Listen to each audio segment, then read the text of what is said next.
ओम नमोस्तु नमोस्तु नमोस्तु नमोस्तु नमोस्तु।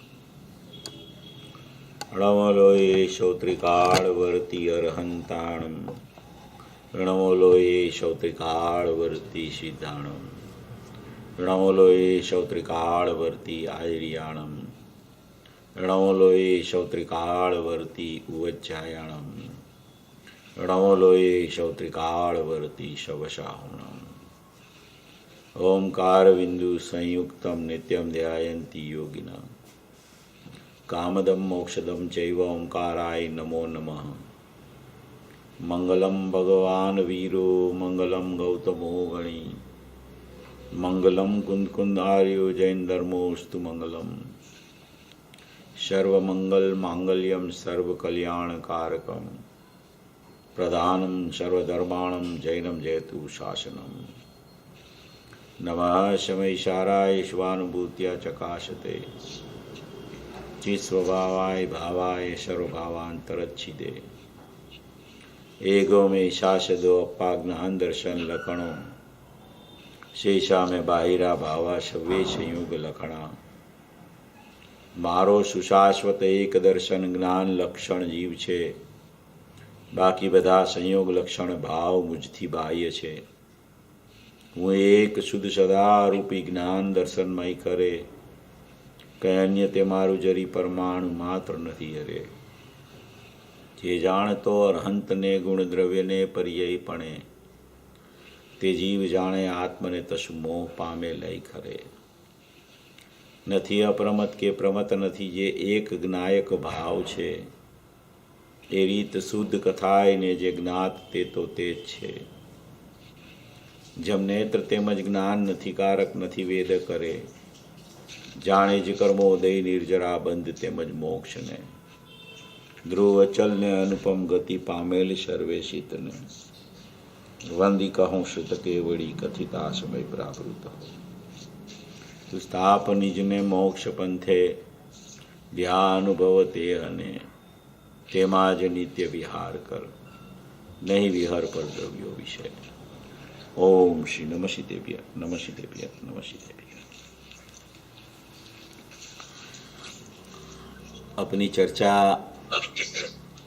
आदरणीय लालचंद भाई का जो सिद्धांतों की सरवाणी नामक 100 बोल जिसमें लिखे हुए हैं उसके ऊपर अपनी चर्चा चल रही है। ये जो 100 बोल है उसमें पूरी अध्यात्म चर्चाएं भरी हुई है। जिसको मूल अध्यात्म की रुचि है, जिसको आगम का जितना भी निरूपण आगमों में किया गया है गुरुदेव श्री ने उसका जो स्पष्टीकरण किया है वो स्पष्टीकरण और आगम के न्याययुक्त जो शैली है वो आगम का थोड़ा बहुत ज्ञान भी हो गया है और वो जीव को अध्यात्म में जाने के लिए अध्यात्म में शुद्धात्मा की प्राप्ति करने के लिए उसको क्या प्रयोग करना, प्रयोजन की सिद्धि कैसे करना और अपना प्रयोजन अपना आत्मस्वरूप को प्राप्त करके कैसे अपनी अनुभूति प्रकट हो जाए उसके लिए ये पूरे 100 आध्यात्मिक बोल इसमें लिखे गए हैं, इसकी रचना हो गई है। तो ये जो 100 बोल जो आ रहे हैं जो कहे जा रहे हैं उसमें पूरी आध्यात्मिक चर्चाएं हैं। इसलिए उस दृष्टि से अपन विचार करें तो ये बोल सरल हो जाते हैं। मगर अपन सब उसमें सभी अपेक्षाओं लगाने का प्रयत्न करें तो उसमें अपने को प्रश्न खड़े हो सकते हैं। इसलिए ये तो आगम का सारभूत अध्यात्म का निचोड़ है। इसमें जो कोई अटक रहा हो ना अंदर जाने में, स्वभाव का लक्ष्य करने में, स्वभाव में जाने में, स्वभाव की प्राप्ति करने में बहुत जानकारी इकट्ठी कर ली हो, अभ्यास भी अच्छी तरह से कर लिया हो और अभी तक आत्म प्राप्ति नहीं होती हो, तो उसके लिए क्या करना, उसका पूरा मक्खन इसमें भरा हुआ है। तो ऐसी बहुत मजबूताई वाली चर्चा ये 100 बोल में भरी हुई है। अपन एक के बाद एक बोल ले रहे हैं, तो उसमें ये जो मूल चर्चाएं आती है। आदरणीय लालचंद भाई की जो शैली थी कि वो गाथा कोई भी दे दो आप उनको, कोई भी शास्त्र की कोई भी गाथा लेवे वो, मगर उसकी जो माने कि उसकी केंद्र बिंदु होता है, उसके फिरते हुए सब चलता रहे, मगर केंद्र बिंदु जो है उसको कभी न छोड़े।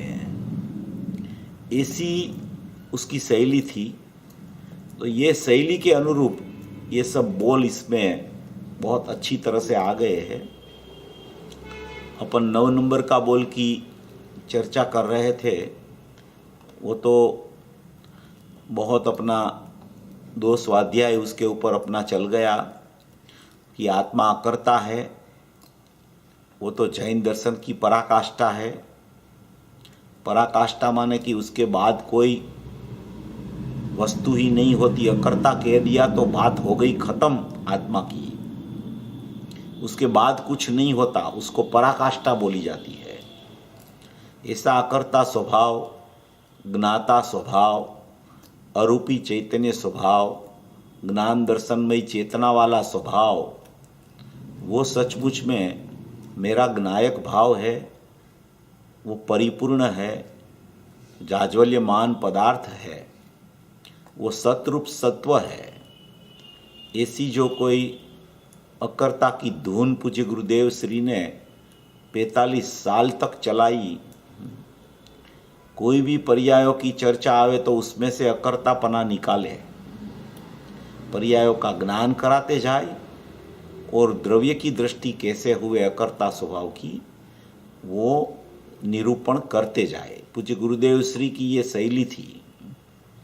द्रव्य पर्याय स्वरूप वस्तु को एक साथ रख के प्रयोजनभूत तत्व जो अकर्ता स्वभाव है उसके ऊपर जीव की ज्ञानपूर्वक दृष्टि कैसे चली जाए, उसके लिए पूज्य गुरुदेव श्री का जन्म हुआ। 45 साल तक उसने विवेचन किया और आदरणीय लालचंद भाई ने उसमें से जो भी पूज्य गुरुदेव श्री का उपदेश था उसमें से मूल बात निकाल के उसके ऊपर बहुत विवरण किया, बहुत स्पष्टीकरण किया, बहुत ऐसी चर्चाएं उसने की कि जो गुरुदेव का हृदय में थी वो चर्चा उसने अपने ज्ञान से प्रमाणित करके उसको लोगों के समक्ष मुमुक्षुओं के समक्ष रख दी।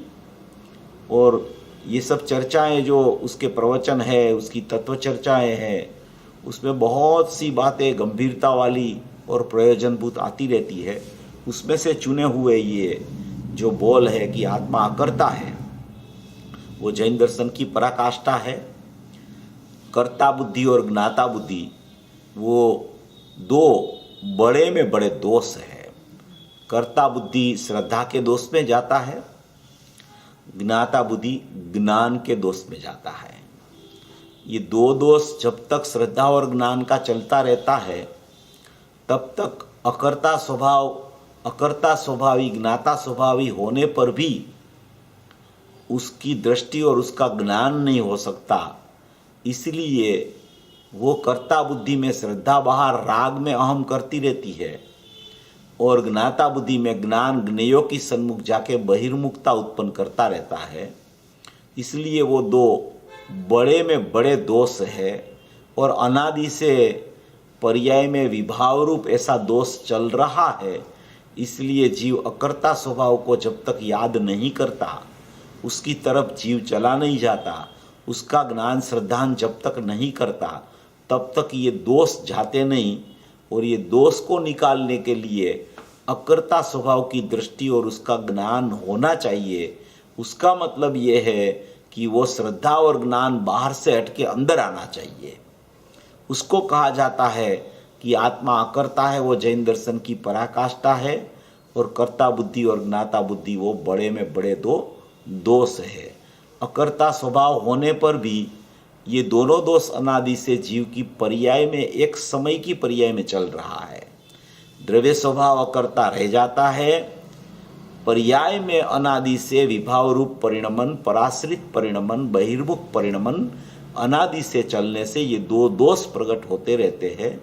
ये दो दोष कैसे चला जाए, उसके लिए 10 नंबर का बोल आ रहा है। वो 10 नंबर का बोल बहुत महत्वपूर्ण है। वो ये कर्ता बुद्धि और ज्ञाता बुद्धि का ये पूरा ऑपरेशन ये बोल में है कि ये कर्ता बुद्धि और ज्ञाता बुद्धि तेरी पर्याय में अनादि से चल रही है, वो कैसे चली जाए, तू कैसी समझ कर तो चली जाए वो ज्ञाता बुद्धि और कर्ता बुद्धि, और तुझे कैसे अकर्ता स्वाभाविक ज्ञायक भाव वो तेरी दृष्टि में और ज्ञान में आ जाए। उसके लिए ये 10 नंबर का बोल में पूरा स्पष्टीकरण बहुत अच्छी तरह से आया है। उसको अपन शुरू करते हैं। तो ये एक के बाद एक बोल आते जाते हैं ना, वो सब बहुत क्रम से भी लिखे हुए हैं और सबका स्पष्टीकरण, जैसे बोल सब ऐसा लगे कि ये तो एक ने एक बात है, मगर एक ने एक बात नहीं है। उसमें बहुत रहस्य भरा पड़ा होता है, और उसको अपन जब खोलते हैं तब अपने ज्ञान में पता चलता है कि ओहो, इसमें से तो पूरा खजाना निकल पड़ा है। ये खजाना भरा था इसमें, और ये जब अंदर जाके देखा तो पूरा खजाना उसमें से निकल पड़ा। ऐसी ये खजाने वाली बातें हैं सब हैं। तो ये अंदर जब जीव जाता है, अपने ज्ञायक भाव को देखता है, तो उसको ऐसा खजाना दिखता है, ऐसा ज्ञानमय परमात्मा में अनंत गुणात्मक ऐसा अरूपी खजाना चैतन्यमय पड़ा है कि वो खजाना जब उसको ख्याल में आता है तब पता चलता है कि ये बात लगती थी एक ने एक, मगर निकला तो कुछ अलग से अनंत प्रकार का स्वभाव। ऐसा ये बोल का रहस्य है सब। तो उसकी चर्चा अपन आगे बढ़ा रहे हैं। इसमें 10 नंबर का बोल है, आत्मा का स्वभाव ज्ञान और ज्ञान का स्वभाव आत्मा को जानना। आत्मा का स्वभाव ज्ञान और ज्ञान का स्वभाव आत्मा को जानना। वो ज्ञान का स्वभाव आत्मा को जानना और आत्मा का स्वभाव कहा ज्ञान। आत्मा का स्वभाव ज्ञान माने कि वो आत्मा का स्वभाव ज्ञान माने त्रिकाल लक्षण रूप ज्ञान, त्रिकाल सत्ता रूप ज्ञान, वो आत्मा का स्वभाव ज्ञान कहा जाता है। अभेद से विचार करें तो त्रिकाली दर्शन, त्रिकाली ज्ञान, वो सचमुच में त्रिकाली ज्ञान आत्मा का स्वभाव है, चैतन्यमय आत्मा का स्वभाव है। ध्रुव सत्तामय, ध्रुव सत्ता रूप आत्मा का स्वभाव ज्ञान कहा जाता है। और यहाँ जो कहने में आ रहा है, यहाँ जो आत्मा का स्वभाव ज्ञान कहने में आ रहा है, उसके 2 प्रकार कर सकते हैं अपन। एक आत्मा का स्वभाव ज्ञान माने कि त्रिकाली स्वभाव की चर्चा ज्ञान की ले रहे हैं, त्रिकाल उपयोग की। अनंत गुण में ज्ञान असाधारण गुण है, तो उसको आत्मा का स्वभाव ज्ञान बोला जाता है। और दूसरा वो ज्ञान उपयोग लक्षण वाला ज्ञान। वो उपयोग लक्षण वाला ज्ञान माने प्रति समय में जो उसका उत्पाद रूप उपयोग क्रियाशील उपयोग प्रकट होता है उसको भी यहाँ स्वभाव कहा जाता है। तो आत्मा का स्वभाव ज्ञान, ज्ञान गुण को भी ले सकते हैं और ज्ञान का उपयोग रूप क्रियाशील जो परिणमन है उसको भी यहाँ ले सकते हैं। दो प्रकार इसमें से निकल रहे हैं और निकालना भी चाहिए। दो प्रकार स्वभाव कहा तो स्वभाव किसे कहते हैं? आत्मा का स्वभाव ज्ञान, तो ज्ञान किसे कहते हैं कि जहां आत्मा हो वहां ऐसा ज्ञान नित्य कायम रहता हो, चाहे वो त्रिकाल स्वभाव रूप ज्ञान रहता हो, चाहे वो उत्पाद रूप ज्ञान भी नित्य प्रत्येक समय में रहता हो, उसको आत्मा का स्वभाव कहा जाता है। इसलिए आत्मा का स्वभाव ज्ञान है, क्योंकि वो ज्ञान के बिना का कोई आत्मा नहीं होता है। आत्मा हमेशा ज्ञान से भरा हुआ होता है। इसलिए आत्मा का स्वभाव ज्ञान कहने से वो त्रिकाली ज्ञान कहा जाता है, ज्ञान गुण भी कहा जाता है, त्रिकाली ज्ञान माने त्रिकाली उपयोग भी कहा जाता है, और आत्मा का स्वभाव ज्ञान में उपयोग लक्षण जो प्रत्येक समय में प्रकट होता है।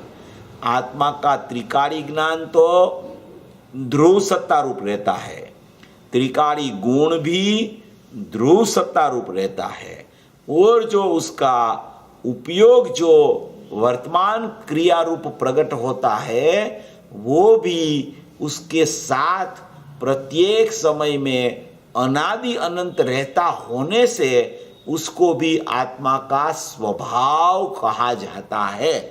इसलिए यहाँ ये सब बातें अपने विचारधारा में, अपने ज्ञान में, अपने निर्णय में ये सब बातें अपने को ख्याल में रखनी चाहिए। यहाँ ये कहना चाहते हैं, आदरणीय लालचंद भाई की शैली ही ये थी। वो बहुत प्रवचनों में उसने एक स्पष्टीकरण किया। वो ऐसा स्पष्टीकरण किया कि जब मैं तो स्थानकवासी था, स्थानकवासी में मेरा जन्म हुआ और मैं स्थानकवासी संप्रदाय में था, और कोई भी महाराज आते थे महाराज तो उसके दर्शन करने के लिए मैं तुरंत चला जाता था। वो वेरावल में रहते थे पहले। तो वो उसकी शैली ऐसी थी कि वो एकदम, उसको पहले से ही धार्मिक वृत्ति बहुत थी उसकी, और एकदम उसके परिणाम भी बहुत निर्मल थे पहले से ही। तो ये उनको सबसे पहले वो ये स्थानकवासी की तो रुचि लग गई थी, और बाद में उसके हाथ में श्रीमद् राजचंद्र ग्रंथ आया था, और श्रीमद् राजचंद्र ग्रंथ आया, बाद में उसने वो तत्वार्थ सूत्र उसके हाथ में आया। अभी जब तत्वार्थ सूत्र उसके हाथ में आया तब वहाँ उपयोगो लक्षणम वो चर्चा आई, जब तत्वार्थ सूत्र में कि आत्मा का स्वभाव ज्ञान है और ज्ञान का लक्षण जो अपन सोचे तो वो उपयोग लक्षण वाला आत्मा है। वो उपयोग लक्षण वो उसका आत्मा का स्वभाव है, और वो उपयोग लक्षण आत्मा को प्रसिद्ध कर रहा है। वो आत्मा को कभी छोड़ता नहीं है। वो अनादि अनंत ऐसी एक स्थिति तत्वार्थ सूत्र उसने जब पढ़ा तो दूसरे अध्याय में से ये उपयोग लक्षण की चर्चा आई तो वो उसको बहुत जच गई पहले से ही। तो उसको सम्यक दर्शन नहीं हुआ था, उससे पहले ही उसके ज्ञान में ये उपयोग लक्षण बैठा हुआ था। पहले से ही उसको ये बैठ गया था कि आत्मा का लक्षण जो है वो उपयोग को लक्षण कहा जाता है। फिर तो बहुत से दिगंबर शास्त्र उसके हाथ में आ गए, पूज्य गुरुदेव श्री भी मिल गए और बहुत से शास्त्र हाथ में आ गए। पूज्य गुरुदेव श्री का प्रवचन भी सुनने लगे, गुरुदेव का परिचय भी हो गया, और शास्त्र भी वो खुद स्वतंत्र शास्त्र स्वाध्याय करते थे। वो गुरुदेव के प्रवचन तो सुनते थे, पढ़ते भी थे, मगर उसकी एक शैली थी, अपनी खुद की एक पद्धति थी कि वो आचार्य भगवान के मूल शास्त्र भी पढ़ते थे। और यहाँ राजकोट में जो एक पंडित जी आया था शरणाराम जी, तो उसके पास जाते थे, फिर उसने पूछा था उसको कि मैं शास्त्र स्वाध्याय कब कर सकूंगा मेरा खुद ज्ञान से आचार्य भगवान का। तो उसने उसको कहा था कि आप 6 महीना प्रयत्न करो तो आप शास्त्र स्वाध्याय, शास्त्र में से मर्म निकाल सकोगे। तो वो पीछे पड़ गए थे उसके। तो ऐसी लगनी लगती है जीव को। सम्यक दर्शन के पहले कोई भी जीव को सम्यक दर्शन प्राप्ति के लिए ऐसी एक कोई लगन लग जाती है कि वो उसके पीछे पड़ जाता है। वो उपयोग लक्षण बैठ गया तो उसके पीछे पड़ गए वो, कि ये आत्मा का लक्षण तो उपयोग होता है, आत्मा का लक्षण तो ज्ञान होता है, वो ज्ञान से आत्मा ख्याल में आता है, वो ज्ञान ही सचमुच में उसका लक्षण है। तो फिर वो दिगंबर शास्त्र जब उसके हाथ में आने लगे तो सभी शास्त्रों में से जहां जहां जहां जहां उपयोग की चर्चा आवे उसकी मुख्यता करके उसने बहुत रहस्य निकाला उसमें से। फिर ये उसने बात कही कि आत्मा का स्वभाव ज्ञान वो, और ज्ञान का स्वभाव को आत्मा को जानना वो सूत्र उसने बाद में निकाला कि आत्मा का स्वभाव ज्ञान, माने कि ज्ञान लक्षण से आत्मा ख्याल में आ सकता है, इसलिए आत्मा का स्वभाव ज्ञान और ज्ञान का स्वभाव आत्मा को जानना ये पूरी अस्थिपरक बात कही कि आत्मा का स्वभाव ज्ञान है और ज्ञान लक्षण होने से वो लक्षण है। तो कोई भी पदार्थ का जो लक्षण होता है वो लक्षण नियम से लक्ष्य को प्रसिद्ध करता है। कोई लक्षण कोई पदार्थ का ऐसा नहीं होता कि जो अपने लक्ष्य को प्रसिद्ध न करे। कोई लक्षण कोई स्वभाव ऐसा नहीं होता कि अपने स्वभाववान को प्रसिद्ध न करे। कोई ज्ञान ऐसा लक्षण नहीं होता कि जो ज्ञान अपने स्वभाव आत्मा को प्रसिद्ध न करे, स्वभाव को न जाने। ऐसा कोई लक्षण नहीं होता कि जो लक्ष्य को प्रसिद्ध न करे। इसलिए उसमें से ये आत्मा का स्वभाव ज्ञान और ज्ञान का स्वभाव आत्मा को जानना, वो बात वहां से पूरी उपयोग लक्षण में से उसने ये निकाली कि आत्मा है वो तो ज्ञान से भरा हुआ है, उसमें तो सर्व प्रदेशों में ज्ञान प्रसरा हुआ है, वो तो सचमुच त्रिकाल ज्ञान स्वरूप भगवान आत्मा है, चैतन्य मूर्ति है, वो ध्येय स्वरूपी भगवान आत्मा है, वो ज्ञान स्वरूपी भगवान आत्मा है। इसका स्वभाव तो ज्ञानमय होने से, वो ज्ञानमय होने से उसमें से जो उपयोग प्रकट होता है वो उपयोग भी ज्ञानमय होता है। ऐसा कह के वो उपयोग ज्ञानमय क्रियाशील परिणमन वाला उत्पाद वाला होने पर भी वो उपयोग में उसका स्वभाव क्या है, तो कि उसका स्वभाव तो स्वपर को जानना है, तो कि स्वपर को जानना स्वभाव नहीं होता।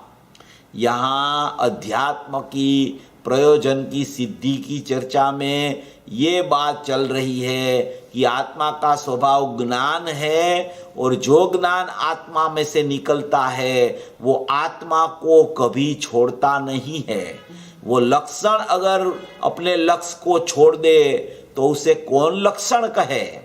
वो लक्षण अगर पर तरफ चला जाए तो उसे कौन आत्मा का लक्षण कहे।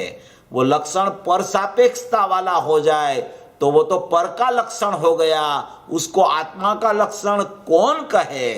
इसलिए यहाँ आत्मा का स्वभाव ज्ञान और ज्ञान का स्वभाव आत्मा को जानना, वही सचमुच में स्वाभाविक व्यवस्था यहाँ बताई गई है कि जो आत्मा में से ज्ञान निकला वो ज्ञान आत्मा को जाने बिना एक समय भी नहीं रहता। प्रत्येक समय में जो ज्ञान लक्षण प्रकट होता है वो ज्ञान लक्षण प्रत्येक समय में आत्मा को जानता हुआ ही उत्पाद कर रहा है। इसलिए आत्मा का स्वभाव ज्ञान है और ज्ञान का स्वभाव जो है उसका स्वभाव लिखा है। स्वभाव किसे कहते हैं कि जो स्वभाव होता है उसमें कोई विक्रिया नहीं होती है, स्वभाव में कोई विरुद्धता नहीं होती है, स्वभाव में कोई विभाव परिणमन नहीं होता है, वो स्वभाव स्वाभाविक परिणमन करने वाला जो होता है उसको ही ज्ञान का स्वभाव कहा जाता है। तो आत्मा का स्वभाव ज्ञान है, तो ज्ञान का स्वभाव क्या है? तो कि ज्ञान का स्वभाव आत्मा को जानना है। आदरणीय लालचंद भाई ने एक चर्चा उठाई थी, वो चर्चा 4 दिन चली थी। एक 1 अगस्त 97 से 4 अगस्त 97 तक ये 4 दिन चर्चा चली थी। उसमें ये विषय उसने बहुत खोला था कि एक तो ज्ञायक भाव है, वो आत्मा है, वो त्रिकाली द्रव्य है, वो शुद्ध चैतन्य वस्तु है, वो परम पारिणामिक भाव लक्षण वाला पदार्थ है। उसमें कोई उत्पाद्य नहीं होता, कोई पर्याय नहीं होती, कोई सचमुच में परिणमन नहीं होता, कोई क्रिया नहीं होती। ऐसा एक ज्ञायक भाव है, वो ध्येय है, वो परिपूर्ण परमात्मा है, वो शुद्ध आत्मा है, वो त्रिकाल अनंत गुणों से भरा पड़ा स्वभाव है मेरा, वो ज्ञायक भाव है।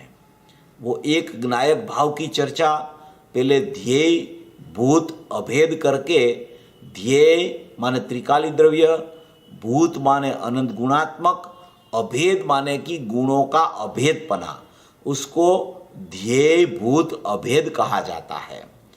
ऐसा ध्येय भूत अभेदपना वो ज्ञायक भाव है, वो दृष्टि का विषय है, उपादेय भूत तत्व है, अनंत गुणात्मक एक चैतन्य परमात्मा है, वो शाश्वत द्रव्य है। वो एक बात ज्ञायक भाव। दूसरी बात कि वो ज्ञायक भाव में से प्रत्येक समय में एक उपयोग लक्षण प्रकट होता है।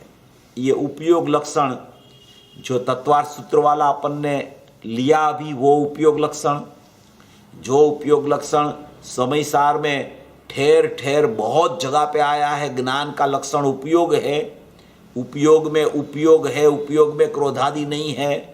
वो भी यहाँ ये 10 नंबर का बोल में लागू पड़ता है कि आत्मा का स्वभाव ज्ञान, ज्ञान का स्वभाव आत्मा को जानना और पर को नहीं जानना। उसका अर्थ ही ये होता है कि उपयोग में उपयोग है, उपयोगवान में कोई उपयोग नहीं है, उपयोग में उपयोगवान है और उपयोग में कोई क्रोधादि भाव नहीं है। तो ये जो एक ज्ञायक भाव ध्येयभूत अभेद स्वरूप भगवान आत्मा, वो त्रिकाली द्रव्य है, वो शुद्ध वस्तु मात्र है, वो चैतन्य पदार्थ है। प्रत्येक समय में उसमें से एक उपयोग प्रकट होता है। वो उपयोग प्रकट होता है, उसको ज्ञेय भूत अभेद बोला जाता है।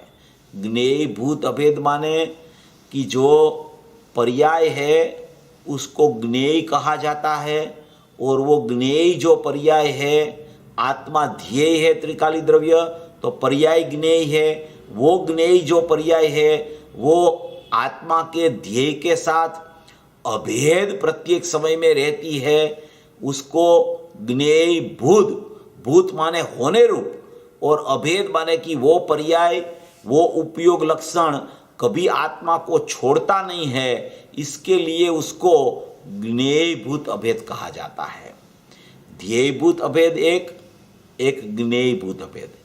ये ज्ञेयभूत अभेद जो कहा गया वो उत्पाद वाली पर्याय है, वो क्रिया वाली पर्याय है, वो निष्क्रिय तत्व ध्येयभूत अभेद है, और क्रियाशील परिणमन जो पर्याय में होता है, वो ज्ञान की क्रिया जिसमें चलती है उसको ज्ञेयभूत अभेद कहा जाता है। और वो ज्ञान की क्रिया उपयोग लक्षण वाली, उसको पर्यार्थिक नैका पारिणामिक भाव भी कहा जाता है।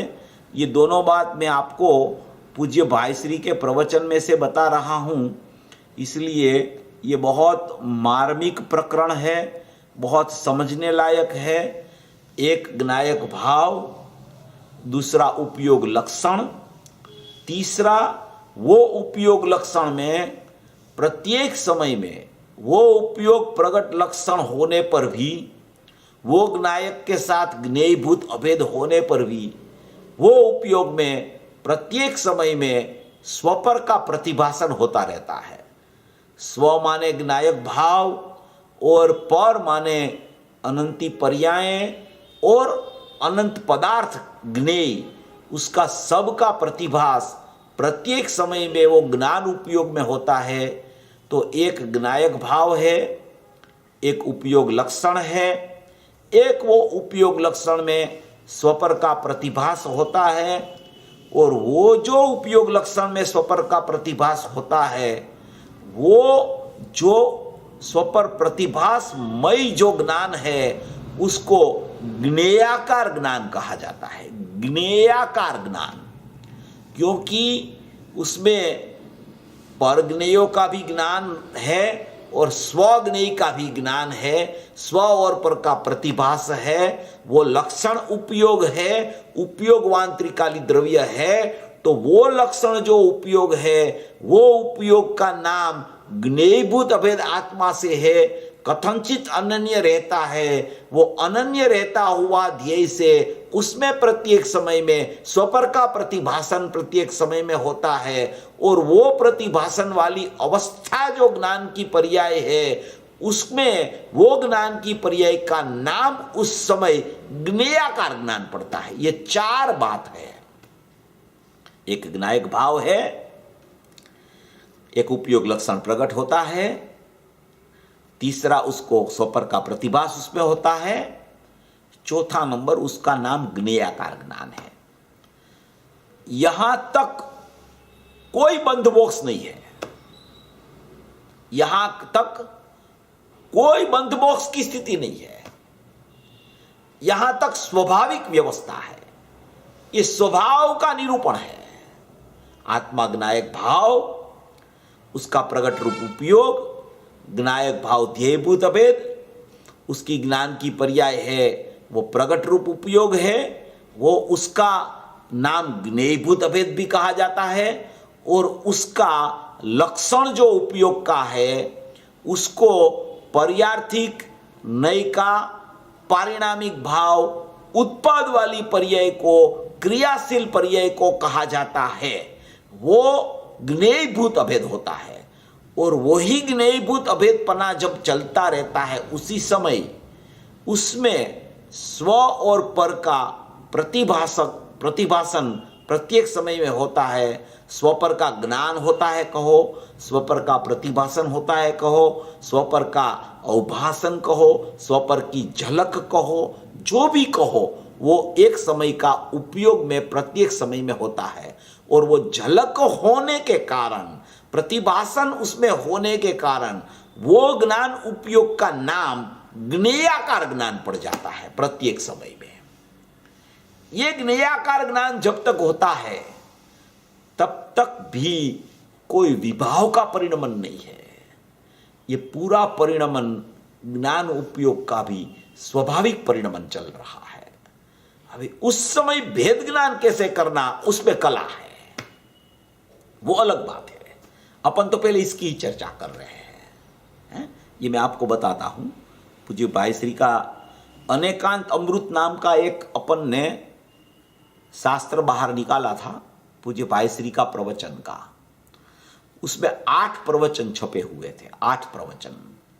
उसमें पहले 4 प्रवचन थे वो अनेकांत के प्रवचन है। 247 नंबर का परिशिष्ट में जो कलश आया है, उसके ऊपर से अनेकांत की बहुत मार्मिक चर्चा पूज्य भाईश्री ने उठाई थी। बहुत मार्मिक चर्चा, ऐसी चर्चा सुनने भी नहीं मिलती है कहीं पे। ऐसी चर्चा इसमें छपी हुई है।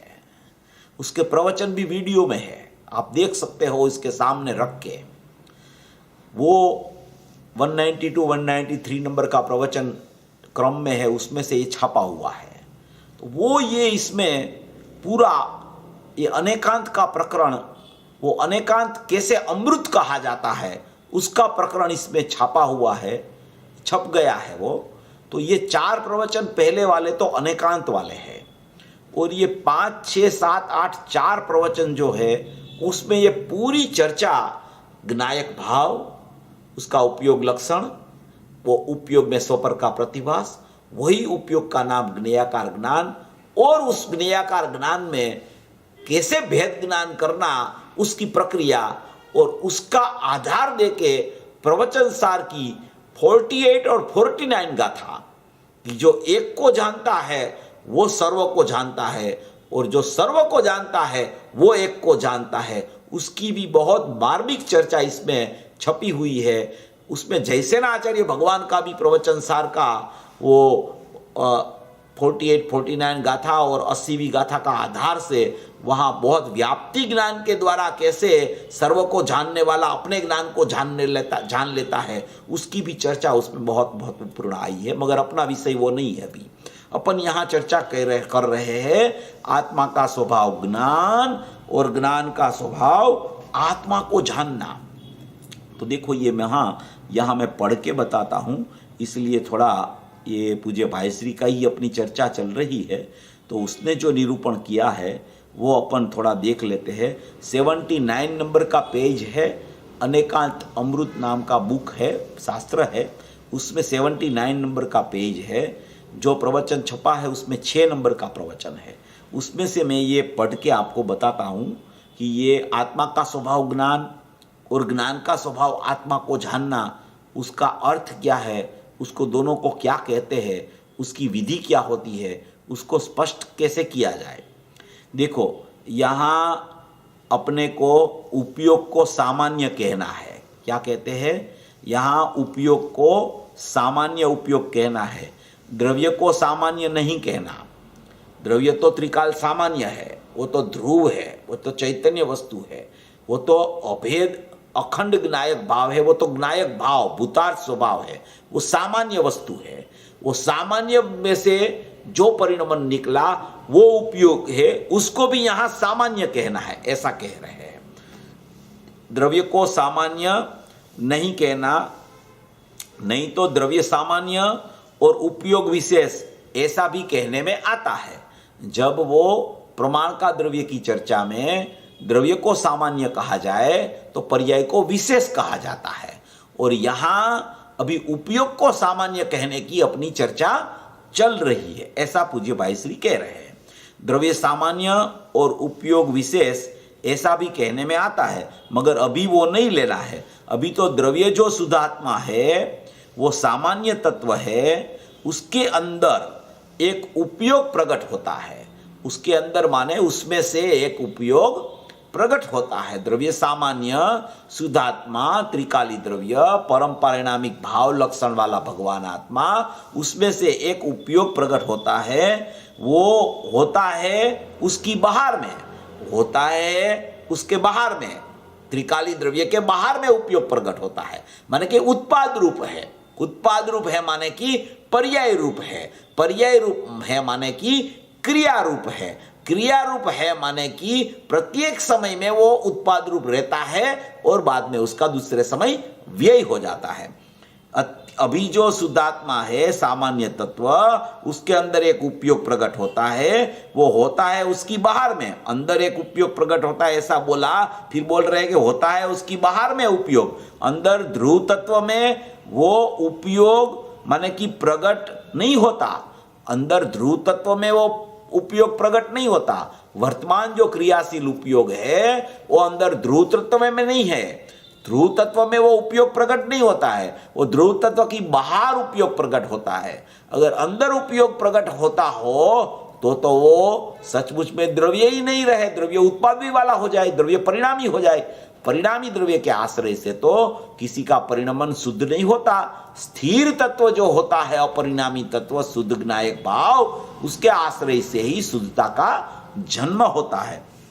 तो कहते हैं कि अंदर ध्रुव तत्व में वो उपयोग नहीं है इसलिए प्रकट नहीं होता, मगर उपयोग प्रकट होता है, वो एक हकीकत है। उपयोग माने जानने की क्रिया, एक समय में आत्मा जानता भी है और परिणमता भी है। क्या कहते हैं? एक ही समय में जानना भी होता है और परिणमन भी होता है, उसको समय कहने में आता है। जो दूसरी गाथा है समयसार परमागम की, उसमें समय की व्याख्या कही है। उसमें जो समय बताया वो 7 बोल से जो सिद्धि किया प्रमाण का द्रव्य की, उसमें समय की व्याख्या करके वहां वो बताया कि प्रत्येक समय में वो ज्ञान जानता भी है, वो ज्ञान जानता है। ज्ञान जानता किसको है? तो क्या आत्मा को जानता है। तो ज्ञान आत्मा को जानता है और वो जानता है आत्मा को, उसका नाम परिणमन है। तो वो जानता भी है और परिणमता भी है, उसका नाम समय कहने में आता है। तो वो परिणमन और जानना द्रव्य के साथ में, जानना भी द्रव्य का होवे ज्ञान में, और वो जानना ज्ञान में द्रव्य का होता है, उसका अर्थ वो परिणमन कहा जाता है। तो एक ही समय में जानना और उसी समय में परिणमना, उसका नाम समय कहने में आता है। स्व समय अलग चीज है, पर समय अलग चीज है, और समय अलग चीज है। यहां समय की चर्चा चल रही है। ये समय, सामान्य प्रमाण को समय कहा जाता है। सामान्य प्रमाण माने त्रिकाली द्रव्य भी सामान्य है, उसका उपयोग प्रकट होता है वो भी सामान्य है। सामान्य में से जो प्रकट होता है ज्ञान, वो सामान्य कहा जाता है। तो वो दोनों सामान्य को एक साथ में आप देखो तो उसको सामान्य प्रमाण कहा जाता है।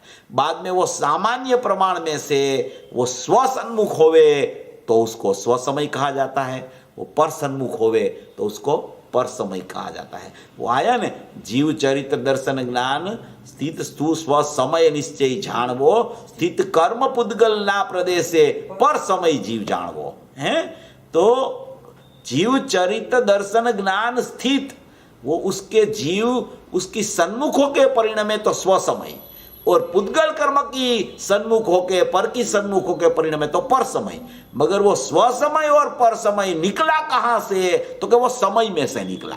तो कि समय क्या होता है? तो कि द्रव्य गुण पर्याय स्वरूप वाला समय है। तो कि वो समय में क्या होता है? तो कि वो समय एक त्रिकाली द्रव्य है, और त्रिकाली द्रव्य के साथ में उसका परिणमन, उसका ज्ञान जानता है और परिणमता है। वो त्रिकाली द्रव्य को जानता है और परिणमता है, तो उसको समय सामान्य प्रमाण कहने में आया है। ये सामान्य प्रमाण में से स्वसन्मुखता और परसन्मुखता प्रत्येक समय होती है, तो सम्यक दर्शन होता है या मिथ्या दर्शन होता है। ये समय में सम्यक दर्शन मिथ्या दर्शन नहीं है। समय तो सामान्य प्रमाण स्वरूप है आत्मा का, आत्मा का स्वरूप है, द्रव्य गुण पर्याय का स्वरूप है। वो प्रमाण का द्रव्य को सामान्य प्रमाण बोला जाता है। इसको यहां कहते हैं कि जो जानता है और परिणमता भी है, उसका नाम समय कहने में आया है। तो ये एक ज्ञायक तत्व तो ध्रुव है, और ये उपयोग प्रकट होता है वो उत्पाद व्यय रूप है। ज्ञायक तत्व तो ध्रुव है, उपयोग प्रकट होता है वो उत्पाद व्यय रूप है। एक ध्रुव तत्व है द्रव्य, और प्रकट होता है उपयोग, उसको उत्पाद व्यय स्वरूप कहने में आया है। और वो उपयोग में जानने की क्रिया निरंतर होती है। वो उपयोग में जानने की क्रिया निरंतर होती है। जानना वो उपयोग का स्वभाव है। उपयोग का माने एक समय का उत्पाद वाला जो उपयोग ऊपर कहा, वो उपयोग का स्वभाव, उसमें जानने की क्रिया निरंतर चलती है। देखो, उपयोग में जानने की क्रिया निरंतर चलती है, ऐसा कहते हैं, निरंतर। कोई समय ऐसा नहीं होता कि उपयोग में जानने की क्रिया न चलती हो, और कोई समय ऐसा नहीं होता कि जानने की क्रिया होने पर भी वो उसका अनन्यपना ज्ञायक से छूट गया हो। ऐसा एक स्वाभाविक परिणमन ज्ञान में आत्मा को जानना जो आया ने अपने 17-18 गाथा में, कि बाल गोपाल सबको अनुभूति स्वरूप भगवान आत्मा जानने में आ रहा है, वही बात है ये, वही ये बात है। वो जानने की क्रिया चल रही है, अनुभूति स्वरूप भगवान आत्मा जानने में आ रहा है, फिर भी अनुभूति नहीं है उसको, अज्ञानी को। स्वभाव तो ऐसा है, ये स्वभाव की चर्चा है। स्वभाव का परिणमन शुद्ध होना कि अशुद्ध होना वो अलग बात है, यहां पहले स्वभाव की बात चल रही है। यहां पहले ज्ञायक भाव, उसका उपयोग लक्षण में स्वपर का प्रतिभास और स्वपर का प्रतिभास का नाम ज्ञेयाकार ज्ञान, यहां तक की बात चल रही है। इसलिए यहां उपयोगवान ज्ञायक भाव और ये उपयोग लक्षण परिणमता हुआ क्रियाशील उत्पाद रूप और व्यय रूप, उसको यहां कहते हैं कि वो उपयोग में जानने की क्रिया निरंतर चल रही है। जानना वो उपयोग का स्वभाव है। उपयोग का स्वभाव क्या है? जानना वो उपयोग का स्वभाव है। द्रव्य स्वभाव एक और एक उपयोग का भी स्वभाव है, वो भी पारिणामिक भाव से है। क्या कहते हैं? द्रव्य का स्वभाव एक है, वो तो परम पारिणामिक भाव से है, और उपयोग का एक स्वभाव है, वो भी पारिणामिक भाव है। पारिणामिक भाव का अभी उसकी व्याख्या करेंगे। उपयोग का स्वभाव भी पारिणामिक भाव में है। वो क्या कहना चाहते हैं पारिणामिक भाव को, ये स्पष्ट कर रहे हैं। बराबर समझना, ये बहुत महत्वपूर्ण बात है। उपयोग को तो अपन ने क्षयोपशम भाव, क्षयोपशम ज्ञान या क्षयिक ज्ञान कहते हैं कि क्षयोपशम ज्ञान प्रकट हुआ, क्षयोपशम ज्ञान प्रकट हुआ। यहां कहते हैं कि वो पारिणामिक भाव है। वो क्या किस तरीके से सिद्ध कर रहे हैं, कैसा स्वभाव बता रहे हैं। देखो, द्रव्य स्वभाव एक और एक उपयोग का भी स्वभाव है, वो भी पारिणामिक भाव से है। पहला द्रव्य पारिणामिक भाव से है, वो द्रव्यार्थिक नहीं का विषय है। पहले द्रव्य जो कहा पारिणामिक भाव, परम पारिणामिक भाव, वो द्रव्यार्थिक नहीं का विषय है।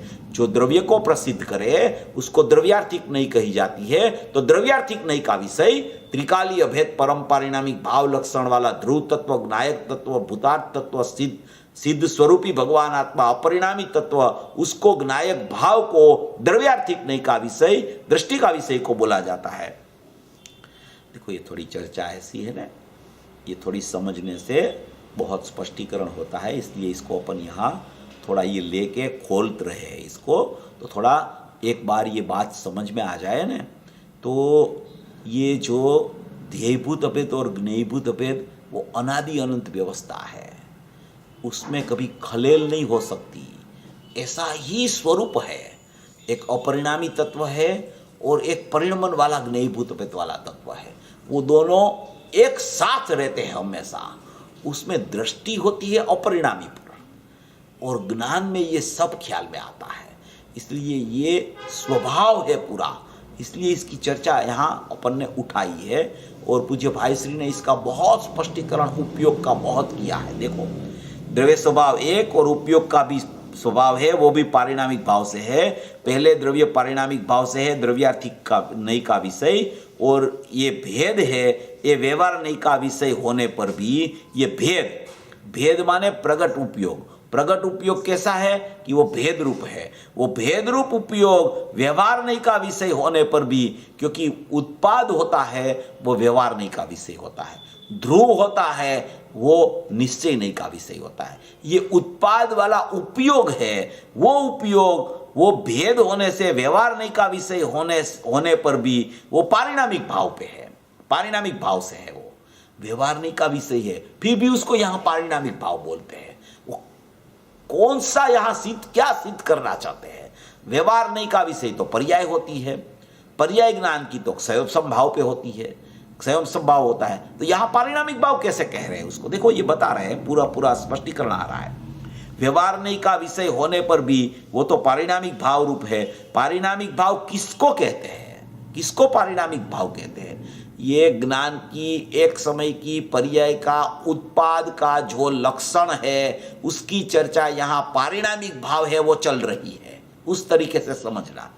पारिणामिक भाव किसको कहते हैं? कि जिसमें कर्म का उदय, उपशम, क्षयोपशम की क्षय की कोई अपेक्षा न लागू पड़े, ये पारिणामिक भाव उपयोग लक्षण है। उसको कोई कर्म का उदय, उपशम, क्षयोपशम की क्षय, उसकी कोई सापेक्षता ये उपयोग लक्षण को लागू नहीं पड़ती, क्यों उपयोग लक्षण को लागू नहीं पड़ती? क्योंकि वो ज्ञायक का उपयोग लक्षण है, वो स्वभाव अंशी है, उसका अंश है, इसलिए स्वाभाविक अंश जो होता है उसको कोई सापेक्षता लागू नहीं पड़ती। स्वाभाविक अंश का जो परिणमन स्वयं रूप होवे या क्षयिक रूप होवे उसमें ये सब अपेक्षा लागू पड़ती है। ये स्वभाव का अंश जो ज्ञायक भाव का उपयोग लक्षण बोला, उसको जो यहाँ ज्ञेयाकार ज्ञान बोला, स्वपर का प्रतिभास बोला, उसको कोई अंश को अंशी का अंश होने से, वो अंश अंशी के साथ अनन्य रूप परिणमता होने से उसको कोई सापेक्षता नहीं लागू पड़ती। वो सचमुच में अंशी जैसा ही अंश होने से वो उसको कोई सापेक्षता लागू नहीं पड़ती, इसलिए उसको पारिणामिक भाव कहा जाता है। ये अंशी का अंश निरपेक्ष अंश है। जो अंश में अंशी बस रहा है, जो अंश में पुद्गल कर्म नहीं बस रहे, जो अंश में परपदार्थ नहीं बस रहा है, जो अंश में कोई विभाव नहीं परिणमन हो रहा है, ऐसा एक अंश जो स्वाभाविक अंश है उसको यहाँ उपयोग लक्षण स्वपर प्रतिभासमय उपयोग ज्ञेयाकार ज्ञान कहने में आता है। वो ज्ञेयाकार ज्ञान उपयोग लक्षण स्वपर प्रतिभासमय वो ज्ञेयभूत अभेद होता है त्रिकाली द्रव्य से। ध्येयभूत अभेद से ज्ञेयभूत अभेद प्रत्येक समय में हो ही रहा है। वो नया परिणमन नहीं है, वो स्वाभाविक परिणमन प्रत्येक समय में ऐसा होता है। उसको यहाँ वो सामान्य उपयोग को पारिणामिक भाव कहा जाता है कि जिसको कोई कर्म का उदय उपशम स्वयं की क्षय की अपेक्षा न हो, निरपेक्ष हो, उसको पारिणामिक भाव कहने में आता है। निरपेक्ष को पारिणामिक भाव कहने में आता है। और ये पारिणामिक भाव ये कहते हैं, देखो स्पष्ट करते हैं, ये पारिणामिक भाव कहने में आता है, ये पर्यार्थिक नहीं का पारिणामिक भाव है। क्या कहते हैं? पर्यार्थिक नहीं का पारिणामिक भाव।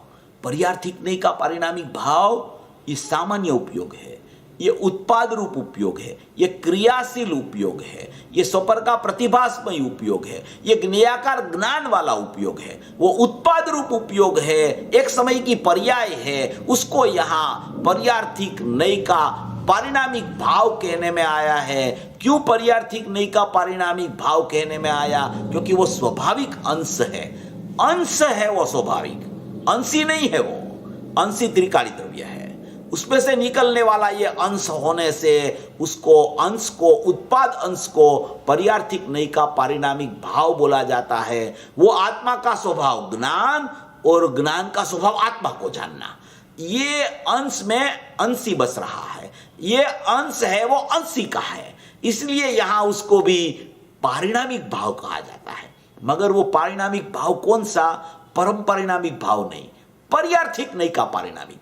पर्यार्थिक नई का पारिणामिक माने पर्याय है इसलिए वो उत्पाद रूप है, नई है माने कि वो अंश रूप है, और पारिणामिक भाव है माने कि वो निरपेक्ष है, किसी की अपेक्षा उसको लागू नहीं पड़ती। इसलिए उसको एक समय की अवस्था को, एक समय का प्रगट लक्षण को, एक समय का उत्पाद को पर्यार्थिक नई का पारिणामिक भाव कहने में आया है। ऐसा यहां स्पष्ट करते हैं कि ये पर्यार्थिक नई का पारिणामिक भाव है, और ज्ञायक भाव है वो सचमुच में द्रव्यार्थिक नई का पारिणामिक भाव है। एक पर्यार्थिक नई का पारिणामिक भाव और एक द्रव्यार्थिक नई का पारिणामिक भाव। द्रव्यार्थिक नई का पारिणामिक भाव है वो परम पारिणामिक भाव, ध्रुव स्वभाव जो ध्येयभूत अभेद त्रिकाली द्रव्य ज्ञायक भाव है, और पर्यार्थिक नई का पारिणामिक भाव है वो सचमुच में एक समय की पर्याय है, एक समय का उत्पाद है, एक समय का लक्षण है, एक समय का अंश है। उसको उपयोग लक्षण कहा जाता है, उसको ज्ञान लक्षण कहा जाता है। वो ज्ञान लक्षण में प्रति समय उत्पाद होने के समय ही वो ध्रुव को प्रसिद्ध करके ही व्यय होता है, और वो ध्रुव को प्रसिद्ध करके व्यय होता है उसी समय उसमें स्वपर का प्रतिभास होता है।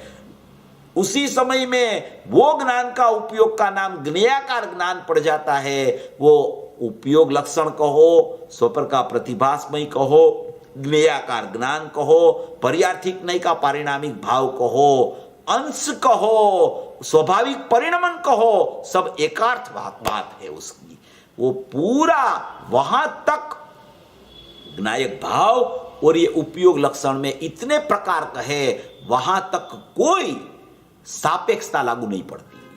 सापेक्षता माने कि कोई बंधमोक्ष नहीं है, कोई कर्म का लक्ष्य नहीं हुआ, कोई पुद्गल का लक्ष्य नहीं हुआ ज्ञान को, कोई संयोग का लक्ष्य नहीं हुआ, कोई दूसरी पर्यायों का लक्ष्य नहीं हुआ, मगर ये ઉપયોગ છે ને એ આખો જ્ઞાયક સાથે વીંટળાયેલો રહે છે। કેવો રહે છે? ઉપયોગ વીંટળાયેલો રહે છે। એ વીંટળાયેલો રહેલો હોવા છતાં એ ધ્યેય નથી, એ જ્ઞેયભૂત અભેદ છે, એટલે જ વીંટળાયેલો રહે છે। એમાં નથી, એનાથી વીંટળાયેલો રહે છે। उसके साथ ऐसे जुल मिल के रहता है, मिलजुल के रहता है, उसको उपयोग लक्षण कहा जाता है। ये उपयोग लक्षण कभी ज्ञायक को छोड़ता नहीं। इसलिए लालचंद भाई ने वर्षों तक बोला, जाणनारो जणाय छे, जाणनारो जणाय छे, जाणनारो जणाय छे, जाणनारो जणाय छे। खरेखर पर जणातुं नथी, खरेखर पर जणातुं नथी, जाणनारो जणाय छे, जाणनारो जणाय, जाणनारो जणाय छे। वो उपयोग लक्षण में उपयोगवान है, वो बता रहे हैं। दृष्टि का विषय तो उपयोगवान है, मगर दृष्टि का विषय दृष्टि में कैसे आवे कि उसका जो उत्पाद है वो उत्पाद ने भी ध्रुव को नहीं छोड़ा है। जाननहार ही जानने में आता है तो दृष्टि जाननहार पर चली जाती है। ऐसा यहाँ ये पूरा स्पष्टीकरण ये उपयोग लक्षण और उपयोगवान का ये पूरे 4 प्रवचन में बहुत अच्छी तरह से आया है। और वो देखो, ये पर्यार्थिक नई का पारिणामिक भाव है और ज्ञायक भाव है, वो द्रव्यार्थिक नई का पारिणामिक भाव है। ये दोनों में इतना, ये दोनों में फेर इतना है, मगर दोनों स्वभाव है, दोनों स्वभाव है, कोई विभाव नहीं है, कोई दोनों में से कोई विभाव नहीं है, दोनों स्वभाव है। उपयोग लक्षण भी पर्याय का स्वभाव है और ध्रुव त्रिकाली द्रव्य का स्वभाव है। एक द्रव्य स्वभाव, एक पर्याय स्वभाव, दोनों स्वभाव है। ये स्वाभाविक अभेदपना है, स्वाभाविक ज्ञेयभूत अभेद है और ध्येयभूत अभेद है। ऐसी एक व्यवस्था अनादि से बच गई है जिनके पास। सबको पर्याय की चिंता होती है ना, कि पर्याय कैसे अभेद होवे, पर्याय द्रव्य की सन्मुख नहीं जाती इसलिए मेरे को अनुभूति नहीं होती है, तो उसको अभेद करने का पुरुषार्थ कर रहा है। अभी यहाँ कह रहे हैं कि अनादि अनंत अभेद है ज्ञान। ऐसा ज्ञान तुझे पकड़ में आ जाए तो वो ज्ञायक को छोड़ा ही नहीं, वो उपयोग लक्षण ने। पर्यार्थिक नई का पारिणामिक भाव उपयोग लक्षण है, उत्पाद वाला है वो, उसने कभी ध्रुव को छोड़ा ही नहीं है। ऐसा लक्षण तेरे पास बच गया है। वो लक्षण में क्या है कि आत्मा का स्वभाव ज्ञान ध्रुव है और वो ज्ञान उपयोग का लक्षण आत्मा को जानना है। ऐसा एक स्वभाव है, ऐसी एक स्वाभाविक व्यवस्था है। ऐसा एक अपरिणामी होने पर भी ऐसा उपयोग लक्षण का परिणमन आत्मा की सन्मुख होना नहीं पड़ता, सन्मुखता वाला ही प्रत्येक समय में चालू है। बाल गोपाल सबको अनुभव में आ रहा है, अनुभूति स्वरूप भगवान आत्मा उपयोग में उपयोगवान ही रहता है। चेतना लक्षण अपने चेतन स्वभाव को छोड़ता नहीं।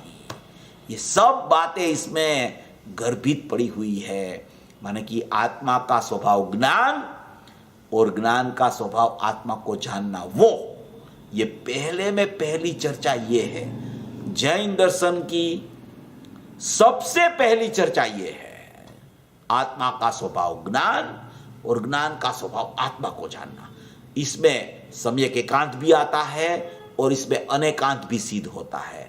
इसमें द्रव्य भी होता है, इसमें पर्याय भी रहती है। इसमें पर्याय को सन्मुख नहीं करना पड़ता, क्योंकि पर्याय स्वसन्मुख होती हुई ही उत्पाद होती है। और द्रव्य है, वो त्रिकाली ध्रुव ही प्रत्येक समय रहता है। ऐसी कोई द्रव्य पर्याय की स्थिति, आत्मा का स्वभाव ज्ञान त्रिकाली द्रव्य वाला और वो ज्ञान का स्वभाव आत्मा को जानना, ऐसा यहाँ ये पूरा बोल है। और आत्मा का स्वभाव ज्ञान, ज्ञान का स्वभाव आत्मा को जानना वो, और पर को नहीं जानना वो। ये भी बात क्यों ली है वो अपन अगले रविवार को देखेंगे कि वो लिखने की क्या जरूरत पड़ी, उसको क्यों लिखा। अभी पर है ही नहीं उसमें, फिर पर को नहीं जानना वो लिखने की जरूरत क्या पड़ी। तो क्या उसमें भी बहुत मर्म समाविष्ट हुआ है, क्योंकि जब तक पर को नहीं जानता और खाली आत्मा का स्वभाव ज्ञान और ज्ञान का स्वभाव आत्मा को जानता है, वो एक अस्थि परख बात हो गई। मगर उसके साथ में नास्ति भी होनी चाहिए। अस्थि नास्ति अनेकांत जैन दर्शन का ट्रेडमार्क है। तो यहाँ स्वभाव प्रसिद्ध कर रहे हैं, स्वभाव को जानने वाला स्वाभाविक अंशरूप ज्ञान प्रसिद्ध कर रहे हैं, और वो अंशरूप ज्ञान दूसरा किसी को नहीं जानता है। ऐसा नास्तित्व धर्म भी आत्मा में है। आत्मा में एक नास्तित्व धर्म है। वो नास्तित्व धर्म पर के कारण नहीं है, आत्मा का धर्म है वो। इसलिए यहाँ ये बोल भी आया है, उसको अपन आगे फिर देखेंगे। ये बहुत प्रकरण, मार्मिक प्रकरण है, इसकी चर्चा और भी चलेगी। बहुत इसमें बहुत रहस्य भरा है। देखो, ये शॉर्ट में पूरा जैन दर्शन है, इसमें शॉर्ट में पूरा जैन दर्शन है। इसमें लक्षण और लक्ष्य और उसका लक्षण ज्ञान, ज्ञान में आत्मा रहता है, बस इतनी चीज है। उसमें कोई पर नहीं रहता है, इसलिए पर तरफ ज्ञान नहीं होता है। परसन्मुख ज्ञान हुआ तो मिथ्या ज्ञान हो गया, ये स्वाभाविक ज्ञान का अंश है। ऐसी चर्चा यहाँ ये आदरणीय लालचंद भाई के प्रवचनों में आई है। ऐसा स्वरूप समझकर सभी भवी जीव अपना स्वभाव में स्मरण करके आरूढ़ रहे, ऐसी मंगल भावना।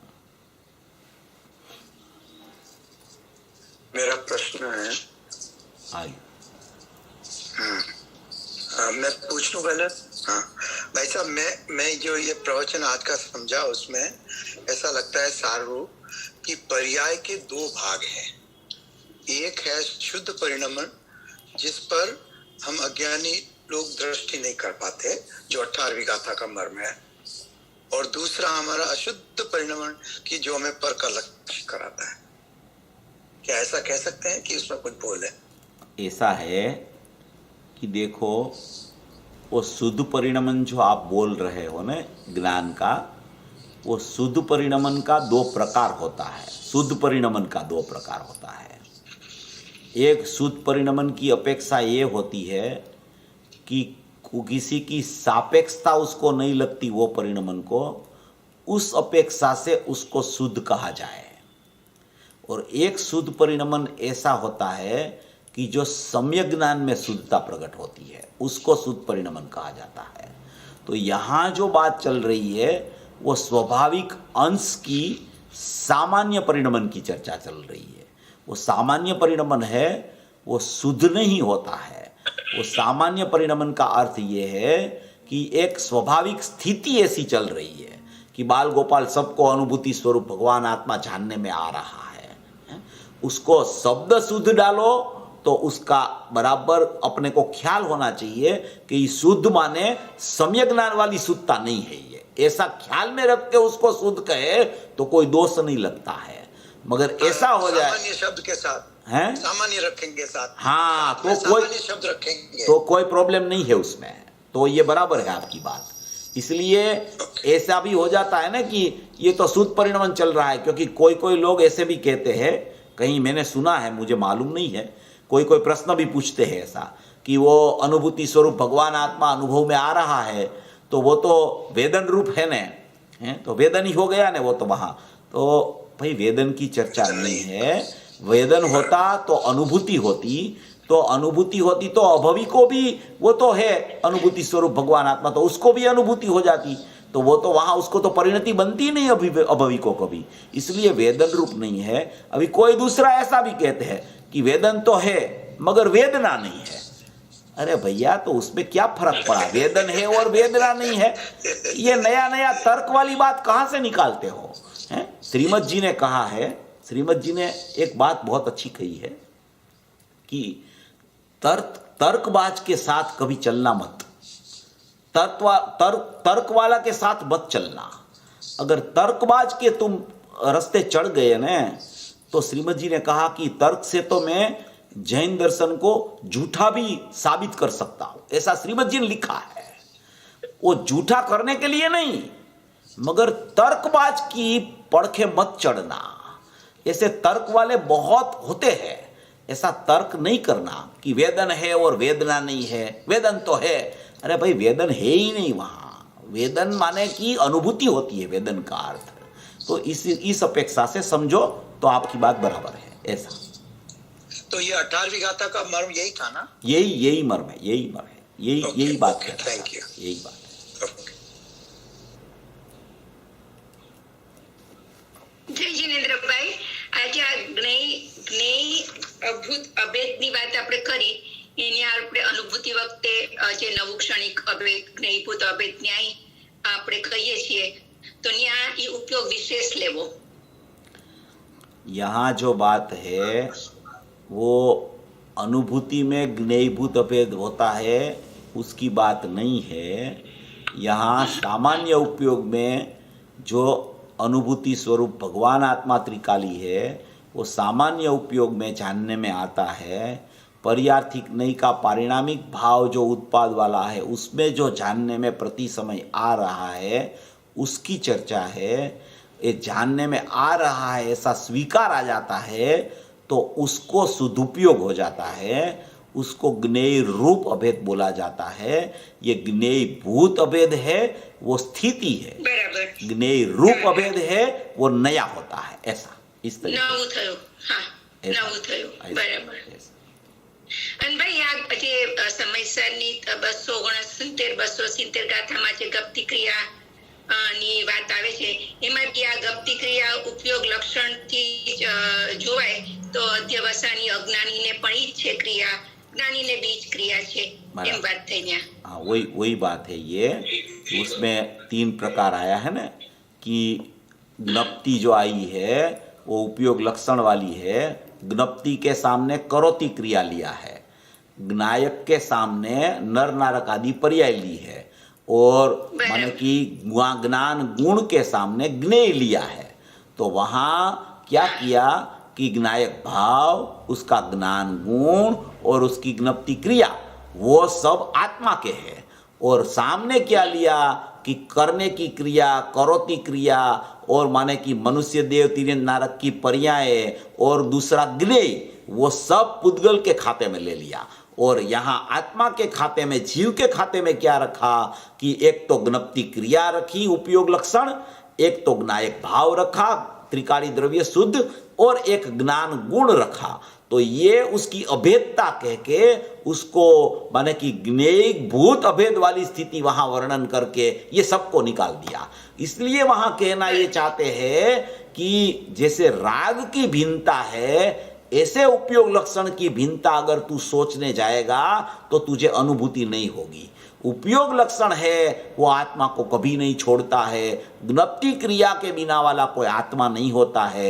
मगर जब ध्येय की बात चले तो वो ज्ञप्ति क्रिया नहीं है उसमें। अभी ज्ञेयभूत अभेद की बात चले तो ज्ञप्ति क्रिया के बिना वाला आत्मा नहीं होता है। ऐसी समझ अपने को करनी चाहिए। ऐसा એટલે ન્યા જ્ઞાન પ્રધાનતાથી બી અનુભૂતિ થઈ શકે એવી રીતે પણ વાત થાય, કારણ કે જનરલી આપણે દ્રષ્ટિ પ્રધાનની વાત કરીએ પણ આ જ્ઞાન પ્રધાનથી બી થઈ શકે, and that's very good important point. ज्ञान प्रधान से अनुभूति होती है ये यहाँ कहना है। उसका मतलब ये है कि ज्ञान प्रधान से भी अनुभूति हो सकती है। उसका कारण ये है कि ज्ञान प्रगट लक्षण है उपयोग, इसलिए वो ख्याल में भी आता है। इसलिए धर्मदास सुल्लक ने कहा कि ज्ञान की दोरिये दोरिये चला जा तो तुझे अनुभूति हो जाएगी, हैं? उसने कहा, वो दीपचंद जी ने अनुभव प्रकाश में भी लिख दिया, पूज्य बेंसरी ने भी कहा, पूज्य गुरुदेव श्री ने भी कहा, क्योंकि उपयोग लक्षण ख्याल में आता है।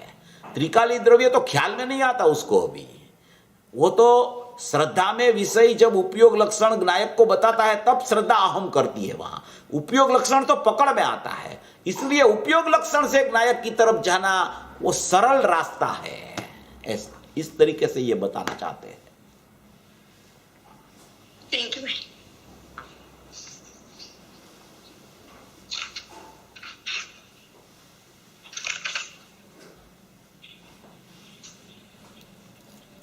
ચેતનભાઈ, हाँ जी, આપણે આવતી વખતે આપણે હવે અનેકાંત અમૃતમાંથી પણ જો સ્ક્રીન શેર કરીએ તો લોકોને વધારે સારું પડશે।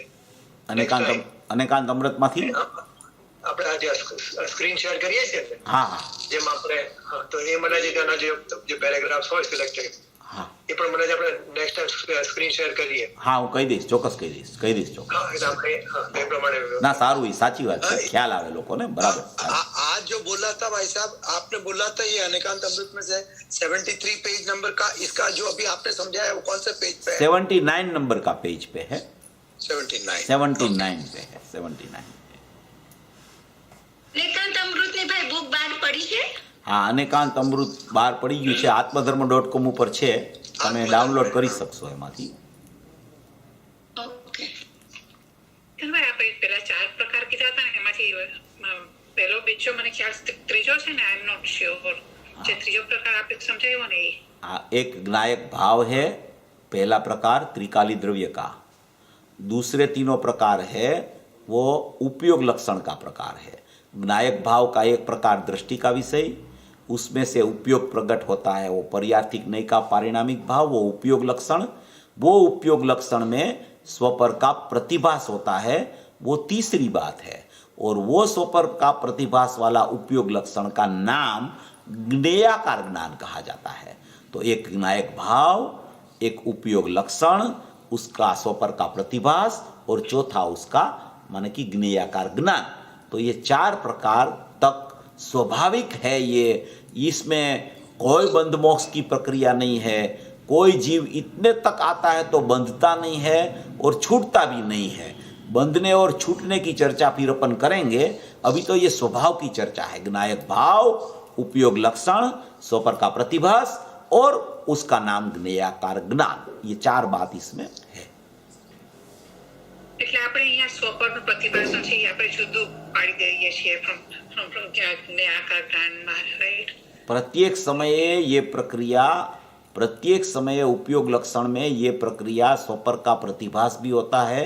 स्वपर का प्रतिभास कहो, स्वपर प्रकाशक कहो, स्वपर का ज्ञान कहो, स्वपर का अवभाषण कहो, और उसका नाम क्या है? तो उसका नाम ज्ञेयाकार ज्ञान है. जो 6वीं गाथा में आया कि ज्ञेयाकार अवस्था में ज्ञायक रूप से ज्ञात हुआ, वो ज्ञेयाकार ज्ञान है उसका नाम. ऐसे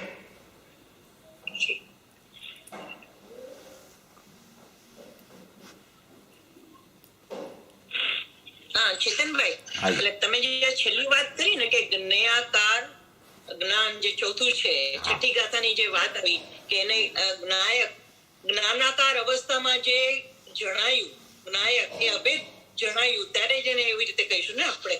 नहीं, ज्ञेयाकार अवस्था में ज्ञायक रूप से ज्ञात हुआ, वहाँ वो विकल्पात्मक दशा की बात है.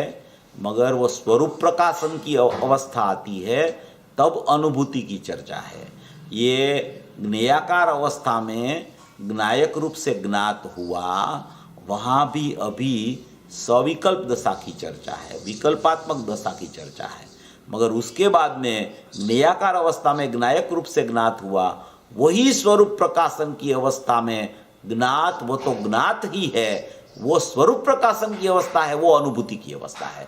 ज्ञेयाकार अवस्था में ज्ञायक रूप से ज्ञात हुआ, वो तो सचमुच में वो यही चर्चा है कि जाननहार जानने में आता है, वो चर्चा है.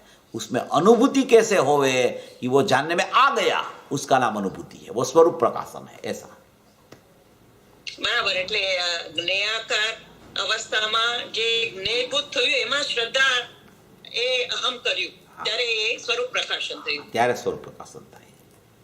બરાબર, ઓકે. ज्ञेयभूत अभेद में अहम नहीं होता है, अहम ध्येयभूत अभेद में होता है. ज्ञेयभूत अभेद तो स्थिति है, अहम नियम से त्रिकाली द्रव्य में होता है.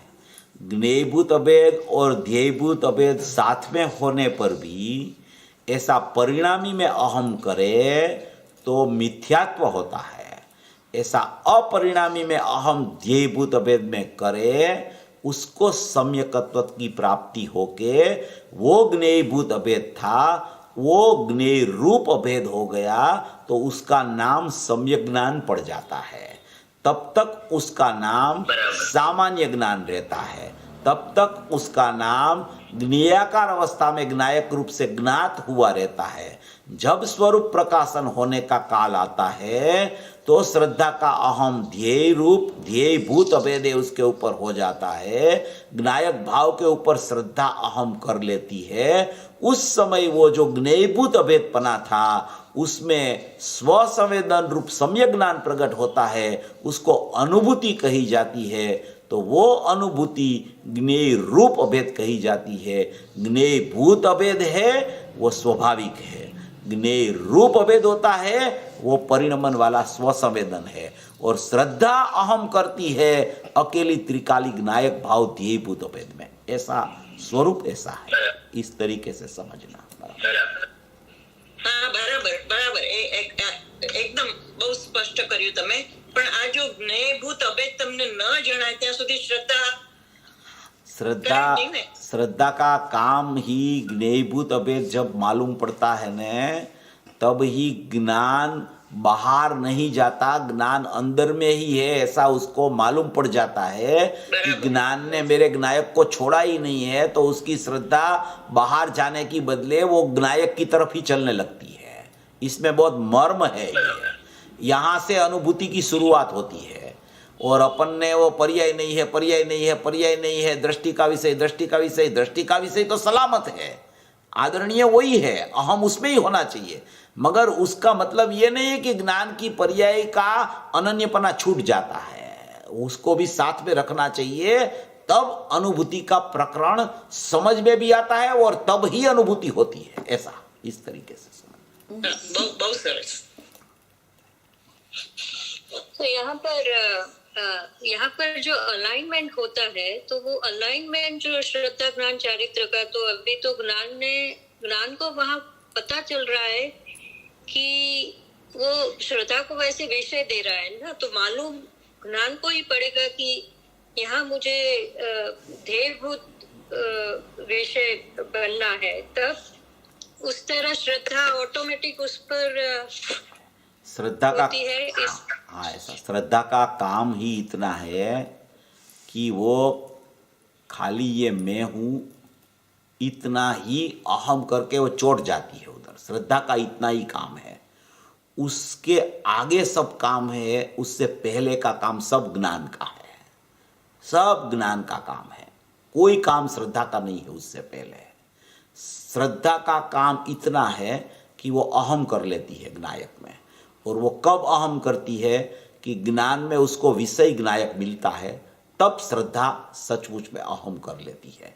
वो 17-18 गाथा में आया है कि जाने हुए का श्रद्धान होता है, जिसको जानता है ज्ञान उसका श्रद्धा श्रद्धान कर लेती है। तो ज्ञान नायक को जानता है, अनुभूति स्वरूप भगवान आत्मा जानने में आता है, ज्ञेयभूत अभेदपना चालू है, पर्यार्थिक नहीं का पारिणामिक भाव उपयोग लक्षण में उपयोगवान बस रहा है, तो श्रद्धा उधर चली जाती है। तो श्रद्धा ज्ञायक हूं ऐसा अहम कर लेती है। ऐसा यहां कहने में आता है। मूल काम सब आखिरी तक ज्ञान का है, अहम करना श्रद्धा का काम है। जब तक श्रद्धा अहम नहीं करती तब तक ज्ञान में ऐसा अनुभूति स्वरूप भगवान आत्मा अनुभव में जानने में आना आता होने पर भी अनुभूति नहीं होती। श्रद्धा की सम्यकता होती है तब ज्ञान में सम्यक ज्ञान खड़ा होता है। वो प्रश्न उठाया 17-18 गाथा के बाद में एक प्रश्न उठाया कि भाई सबको बाल गोपाल सबको अनुभूति स्वरूप भगवान आत्मा जानने में आ ही रहा है, तो फिर उसको जानो, प्रथम में प्रथम आत्मा को जानो। ऐसा आपने 17-18 गाथा में पहले क्यों लिख दिया कि प्रथम में प्रथम आत्मा को जानो? जानने में तो आ ही रहा है, फिर लिखने की क्या जरूरत थी? तो आचार्य भगवान ने स्पष्ट किया कि एक समय के लिए भी तूने स्वीकार नहीं किया है, इसलिए हमें यह सब लिखना पड़ रहा है तो स्वरूप ऐसा ही ध्येयभूत अभेद और ज्ञेयभूत अभेद, मगर तुझे स्वीकार नहीं आता है, इसके लिए हमको ये सब लिखना पड़ता है। ये शास्त्र इतने बड़े बड़े क्यों लिखे? तू स्वीकार नहीं करता है, स्वरूप तो ऐसा ही है। स्वरूप में तू स्वीकार नहीं करता है, इसलिए स्वरूप फिर जाता है। तू स्वीकार करता है तब ऐसा स्वरूप हो जाता है, ऐसा नहीं है। स्वरूप तो ऐसा ही है, ध्येयभूत अभेद और ज्ञेयभूत अभेद। बस तू स्वीकार कर तो तुझे ऐसा ख्याल में आ जाता है। बात तो बहुत छोटी है, मगर बात बात में बात हो गई बहुत बड़ी। ऐसा क्या बहुत बढ़िया, गंभीरता बहुत है इसमें। चेतन भाई, जय जिनेन्द्र। जय जिनेन्द्र। इसका मतलब ये हुआ कि अनंत काल से ज्ञान ने विषय तो बहुत दिया, लेकिन श्रद्धा ने कभी अहम नहीं किया। हाँ, एकदम। श्रद्धा ने अहम नहीं किया, ये उसको मतलब अनुभूति नहीं थी। विषय तो ज्ञान ने दे दिया, श्रद्धा विषय दिया, लेकिन श्रद्धा ने अहम करके उसने मतलब जो थप्पा मारते हैं ना, उसने अहम नहीं किया। इस वजह से ये हमको अनुभूति नहीं होती। बराबर है? देखो, इसमें दो बात है। आपने कहा कि अनादि से ऐसा तो है, मगर अहम नहीं किया इसलिए अनुभूति नहीं होती। ये बात एकदम बराबर है आपकी, श्रद्धा की अपेक्षा से। ज्ञान की अपेक्षा से, ज्ञान की अपेक्षा से अपन सोचे तो ज्ञान में अनुभूति स्वरूप भगवान आत्मा जानने में ही आ रहा है। ऐसा मेरा ज्ञान कहीं बाहर गया ही नहीं है। मेरा ज्ञान ने मेरे ज्ञायक को छोड़ा ही नहीं है। मेरा उपयोग में तो मेरा उपयोगवान ही बस रहा है। मैं चेतना लक्षण है, उसमें चेतन भगवान आत्मा ही बस रहा है। मेरी वेदी में मेरा भगवान विद्यमान ही है। मुझे प्रतिष्ठित करना नहीं है, वो प्रतिष्ठित है। ऐसा पहले स्वीकार आना चाहिए। ऐसा स्वीकार नहीं आता, इसलिए ज्ञान बाहर भमता रहता है। ऐसा स्वीकार आ जावे ने तो श्रद्धा को अहम करने में क्या देर लगेगी, वो तो एक समय का काम है। इसका बल नहीं आता, इसलिए श्रद्धा अहम नहीं कर सकती। इसका बल आने से श्रद्धा अहम कर लेगी तुरंत। ऐसा કહી શકીએ ને કે જ્ઞાને રસીબા કહે ને કે જ્ઞાને તો ઘણા બધા વિષય આપ્યા, પણ શ્રદ્ધાએ પકડીને એને, પણ જ્ઞાને નિર્ણય નથી કર્યો હજી। निर्णय की જ્ઞાને भूल, બધા શ્રદ્ધાએ બધા જ્ઞાને વિકલ્પ જ કર્યા છે, નિર્ણય નથી કર્યો। सही बात। દ્રઢ નિર્ણય નથી કર્યો।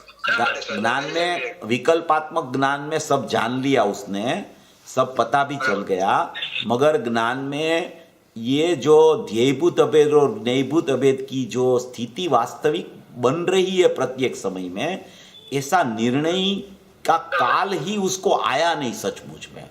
और निर्णय थोड़ा बहुत विकल्पात्मक दशा में पता भी चल गया ना, ज्ञानियों की बात सुन के थोड़ा बहुत पता भी चल गया ना, तो भी क्या होता है कि वो परलक्ष वाला जो परिणमन है ना, उसको अंदर लाने का पुरुषार्थ ज्यादा कर रहा है। वो ये ज्ञान में आत्मा जानने में आ रहा है, उस पर वो टिकता नहीं है। वो टिकता नहीं होने से क्या होता है कि निर्णय की भूमिका ही नहीं आती है। निर्णय की भूमिका नहीं आती है, इसलिए श्रद्धा का श्रद्धेय ज्ञायक भाव नहीं बन सकता है। निर्णय की बात तो अपने बहुत की है कि निर्णय के बिना कुछ काम का नहीं है। निर्णय पहले होना चाहिए। ये जो रजनी भाई कह रहे हैं बराबर है बात, निर्णय नहीं हुआ है, सही बात है। ચેતનભાઈ, हाँ, જય જિનેન્દ્ર। એટલે આપણે એમ આ જે અનુભૂતિની પર્યાય છે એ જ્ઞાનની પર્યાય છે કે જે અનુભૂતિની પર્યાય છે ને એમાં આનંદનો પણ અનુભવ। ચેતનભાઈ, હા। જય જિનેન્દ્ર।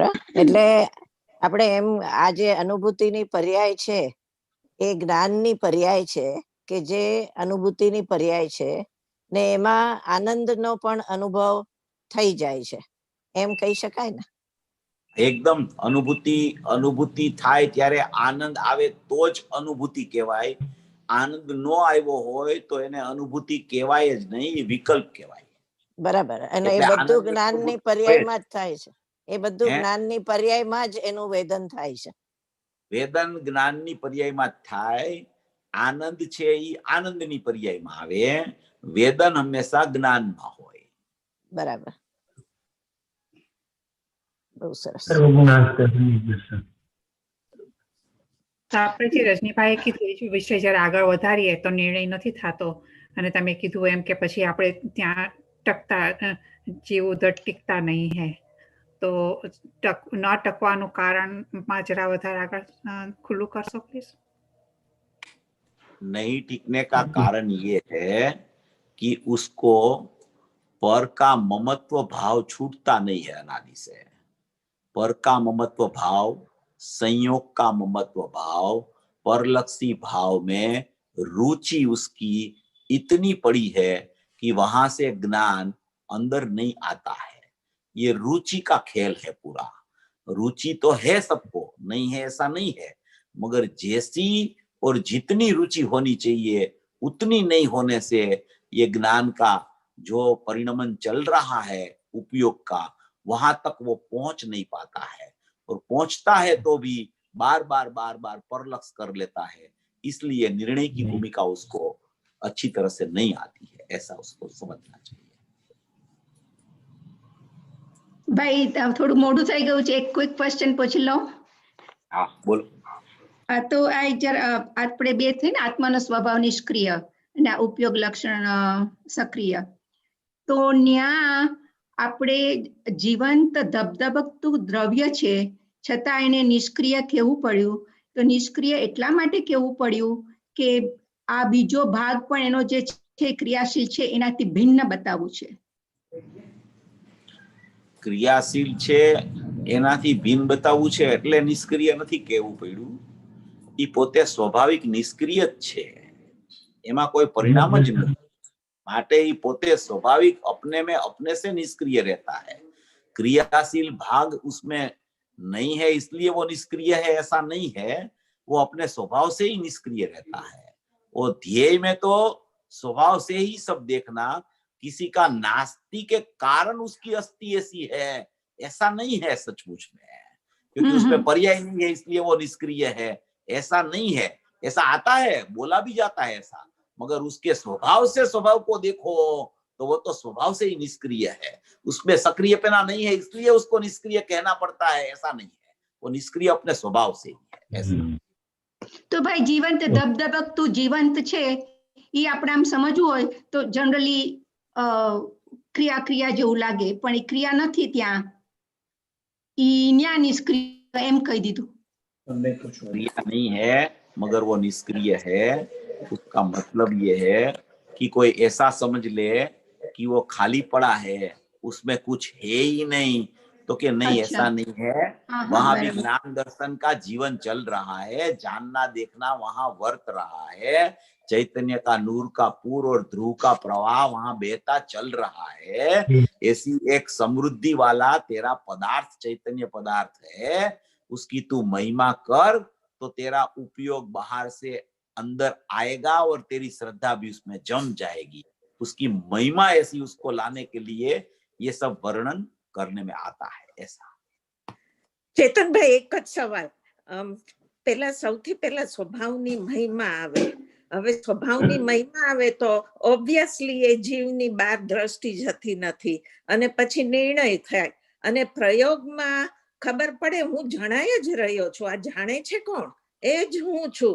અને પછી એ સ્વમાં ને સ્વમાં સ્વથી ચ્યુત ન થાય એ ધારા ચાલ્યા કરે અને પછી જીવની એવી અવસ્થા થઈ જાય અને એ અવસ્થામાં એની મેળેથી સમ્યક રૂપે પરિણમે. बराबर, એવું થયું ને? हाँ, बराबर, आपकी बात ठीक है, बराबर। उसको स्वभाव का महिमा आना चाहिए और वास्तविक स्वभाव का भावपूर्वक उसको ख्याल में आना चाहिए। वो आता है तो स्वभाव की महिमा में अंतर्मुक्ता हो जाती है, श्रद्धा ज्ञान चारित्र का परिणमन भी हो जाता है, ऐसा ही। Thank you. एक और प्रश्न भाई साहब, मैं अगर टाइम नहीं हो और उत्तर नहीं दे पाए आज तो कोई बात नहीं, पर मैं प्रश्न रख देता हूँ। हमारे यहाँ बार बार ये प्रश्न आता है कि वेदन का मतलब और अनुभव, सुख आनंद का अनुभव ज्ञान की पर्याय से उसका कैसे संबंध बनता है। तो प्रश्न ये है कि आपने कहा वेदन ज्ञान में होता है, 320 गाथा में लिखा है कि वेदन आत्मा नहीं करती, वो तो ज्ञान नेत्र के समान देखती जानती खाली है। तो उसके ये शब्द का भाव में क्या फर्क पड़ता है? कभी बोलते हैं वेदन तो अनुभव चारित्र या आनंद गुण की पर्याय में होता है, और यहाँ आप बोल रहे थे कि वेदन ज्ञान में होता है। तो इनका जो क्लैरिफिकेशन है उसके लिए प्रश्न था। ये जो है ना, आप जो बात कर रहे हो 320 गाथा की, वो दृष्टि का विषय जो है त्रिकाली द्रव्य आत्मा, वो अकारक और अवेदक कहा जाता है उसको। वो अकारक और अवेदक है, वो दृष्टि का विषय की चर्चा है। ये जो ज्ञान की पर्याय में वेदन आता है वो ज्ञान की पर्याय का वेदन की चर्चा अनुभूति में होती है।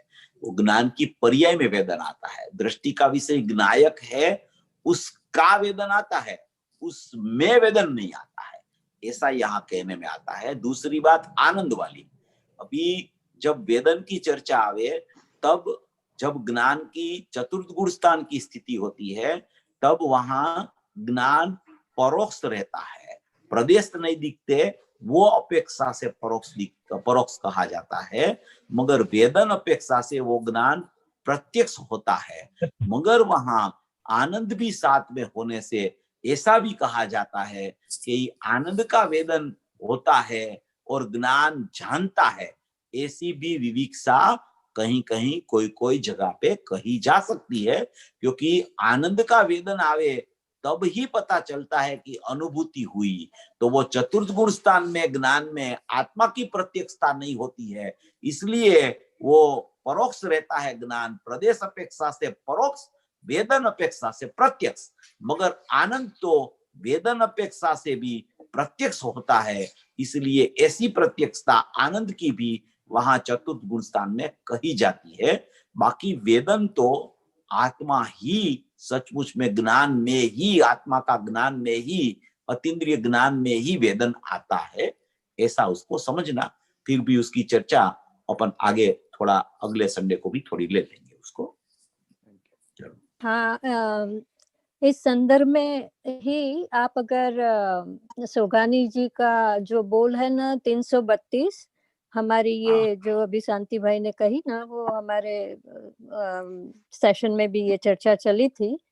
तो 332 वाला बोल, જાણવા રૂપ અને વેદવા રૂપ બે પ્રકારના ધર્મ પ્રગટ છે, उसका भी थोड़ा आप एक्सप्लेनेशन ले लेना नेक्स्ट टाइम। जरूर जरूर ले लेंगे, जरूर ले लेंगे, जरूर जरूर 332 ले लेंगे, बराबर ले लेंगे जरूर।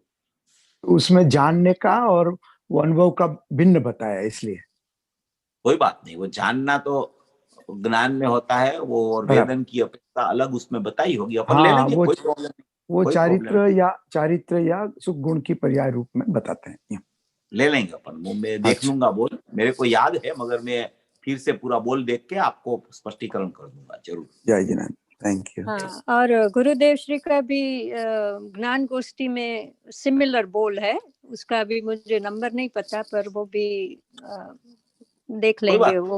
हाँ, कोई जो भी है देख लेंगे, कोई प्रॉब्लम नहीं। वो गुरुदेव का ज्ञान गोष्ठी का भी नंबर है तो मेरे को व्हाट्सएप कर देना, तो मैं वो भी देख लूंगा। दोनों को साथ में लेके अपन चर्चा कर लेंगे, जरूर जरूर। हाँ जी, જય શિનેન્દ્ર ચેતનભાઈ, આપણે આજે વધારે ટાઈમ આપ્યો અને ખૂબ સ્પષ્ટકાર રહી, થેન્ક યુ વેરી મચ। હવે આપણે જીનવાણી લઈને